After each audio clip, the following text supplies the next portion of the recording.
नमस्कार. तर आज मी मस्त अशी कारल्याची रेसिपी बनवून दाखवणार आहे. अगदी मस्त चमचमीत ही रेसिपी होते, ही भाजी होते. आपल्या चॅनलवर कारल्याच्या बऱ्याच रेसिपी आहेत, पण प्रत्येक रेसिपी ही प्रत्येक वेळेला मी वेगळ्या पद्धतीने करून दाखवले. ही तशीच अगदी वेगळ्या पद्धतीची आहे. तर चला करूया, कशी करायची ते बघूया. तर इकडे मी कारली घेतलेत, अगदी अर्धा किलो कारली आहेत आणि त्यातल्या बिया सगळ्या काढून घेतलेल्या आहेत. अगदी कवळ्या असू देत, निबार असू देत, बिया सगळ्या काढून घ्यायच्या आणि आतला हा सगळा भाग मोकळा करायचा आहे. अशा पद्धतीने हे करून घेतले मी. बघू शकता तुम्ही, अगदी पूर्ण सगळ्या बिया काढून घेतलेल्या आहेत आणि एकदम मोकळा असा पोकळ भाग करून घेतलेला आहे. तर अशा पद्धतीने ही सगळी कारली मी चिरून घेतलेले आहेत. आता एक मसाला करायचा आहे. तर एक अर्धी पाववाटी शेंगदाणे घेतलेत. शेंगदाणे खरपूस भाजून घ्यायचे. थोडंसं तेलाचा एक चमचाभर तेल घालायचं आणि भाजून घ्यायचं. अगदी छान खरपूस भाजून घ्यायचं आहे.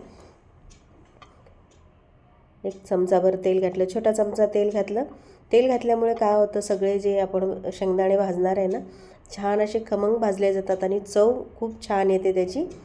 तुम्ही बघा, प्रत्येक रेसिपीमध्ये माझ्या वेगवेगळे रेसिपी आहेत, त्या वेगवेगळ्या पद्धतीने मी केलेल्या आहेत. तर या रेसिपीमध्ये मी मसाला जो करते तो तेलात भाजलेला आहे. आता मी तीळ टाकले, एक मोठा चमचा भरून तीळ घेतले. तीळही छान खरपूस भाजून घ्यायचे आहेत. प्रत्येक पदार्थ जे टाकेल तो छान असा खरपूसच भाजून घेतला पाहिजे. अगदी पटकन सगळे एकत्र पदार्थ घालायचे नाहीत, मसाले जे आहेत ते घालायचे, पण एक एक करूनच घालायचं. म्हणजे प्रत्येक पदार्थ हा वेगळ्या पद्धतीने भाजला जातो. काही पदार्थ कसे जास्त भाजणारे असतात, काही लवकर भाजणारे असतात. त्यामुळे इथे सांगितलेल्या सगळ्या जे स्टेप आहेत ते अगदी व्यवस्थित फॉलो करा. छान असं तुमचा मसाला तयार होतो. आता इथे अर्धा चमचा मी जिरे घातले. अगदी अर्धा चमचा जिरे घालायचे, जिरे जास्त घालायची गरज नाही. आता एक चमचा भरून मी धने घातलेले आहेत. बघू शकता तुम्ही, धने घातलेत. आता धने छान भाजून घ्यायचे आहेत. इथे मी एक बरोबर ज्या ज्या पद्धतीने सांगते त्या त्या पद्धतीनेच तुम्ही हा मसाला करा. छान अगदी मसाला होतो हा. हे बघा, बघू शकता प्रत्येक पदार्थ या मसाल्यातला सगळा अगदी खमंग भाजून झालेला आहे. तुम्हाला दिसत असेल, सगळे पदार्थ जे आहेत करपलेले नाहीत किंवा तेल जास्त नाही, अगदी व्यवस्थितरित्या हे सगळं भाजून झालेलं आहे. आता हे थंड करून घ्यायचं आहे आणि भरड वाटून घ्यायची. याला मात्र जास्त बारीक वाटायचं नाही, ओबडधोबड वाटून घ्यायचं. हे बघा, बघू शकता तुम्ही, अशा पद्धतीने वाटून घ्यायचं. कारण याच्यातून शेंगदाणे घातलेले, त्यामुळे जास्त बारीक वाटलं तर शेंगदाण्याचं पीठ होतं, म्हणून अगदी बारीक ओबडधोबडच वाटून घ्यायचं. आता भांड्यामध्ये हे सगळं काढून घ्यायचं आहे आपल्याला. मसाला वाटलेला आहे तो सगळा मसाला काढून घेतला. आता याच्यामध्ये एक छोटीशी टिप आहे. मी इथे पटकन आम्ही संपवणार आहे म्हणून इथे मी कांदा वापरला आहे. जर तुम्हाला जास्त दिवस ठेवायचा असेल तर मात्र कांदा वापरू नका. असंच कांदा न घालता बाकीचं घालू शकता. आता इथे मी लसूण वापरला आहे. फक्त 15 ते 20 पाकळ्या लसूण असा कुटून घेतलेला आहे. आलं घालायचं नाही, फक्त लसूणच घालायचं आहे. मीठ घालायचं चवीनुसार. कोथिंबीर भरपूर घालायची आणि मिरची पावडर घालायची. कुठलाही मसाला नाही, हा फक्त मिरची पावडर आहे. पूर्णपणे मिरची पावडरमध्येच हे कारलं बनवायचं आहे. आता हे सगळं मिक्स करून घ्यायचं आहे. मीठ बघून तुमच्या हिशोबाप्रमाणे घाला. आता याच्यामध्ये तुम्ही थोडंसं आंबट म्हणून लिंबू रसही घालू शकता, पण मी चिंच वापरते. एक चमचाभर तेल घातलं, कच्चंच तेल आहे, शेंगदाण्याचं तेल आहे. इथे मी स्वयंपाकामध्ये नेहमी शेंगदाण्याचंच तेल वापरते. तर शेंगदाण्याचं तेल घातलं. आता हे सगळं हातानेच कालवून घ्यायचं आहे. मसाला अगदी ओलसर झाला पाहिजे, त्यासाठी हे असं आहे बघा, एवढ्या इतपत ओलसर झाला पाहिजे. कारण इथे पाण्याचा वापर करायचा नाही आपल्याला, म्हणून मसाल्यामध्ये थोडंसं तेल घातलं. आता हा सगळा मसाला आपण प्रत्येक कारल्यामध्ये भरून घ्यायचा आहे. आता हे सगळे मी भरून घेते अशा पद्धतीने. हे बघा, बघू शकता तुम्ही, सगळे कारल्याचं भरून घेतले. तर हा मसाला मी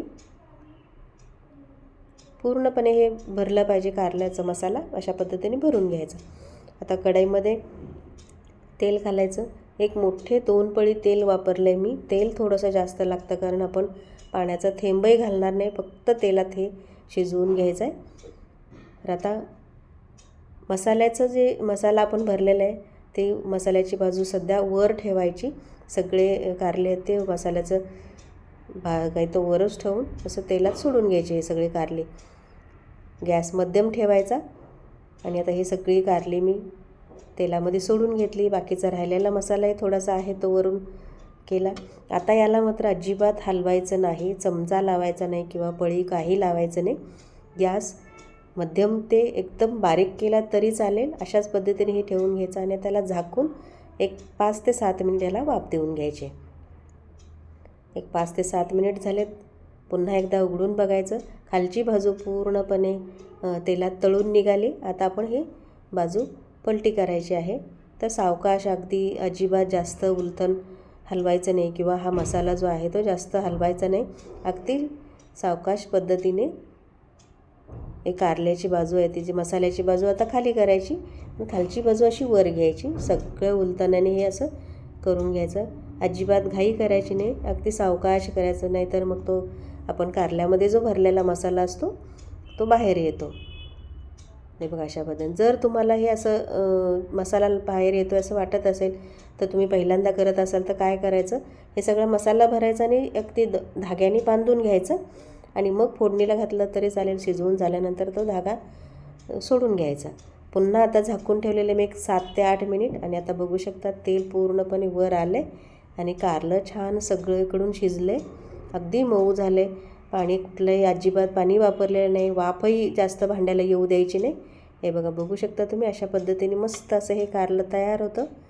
रेसिपी कशी वाटली मला कमेंटमध्ये नक्की सांगा. आवडल्यास लाईक करा, शेअर करा, चॅनलला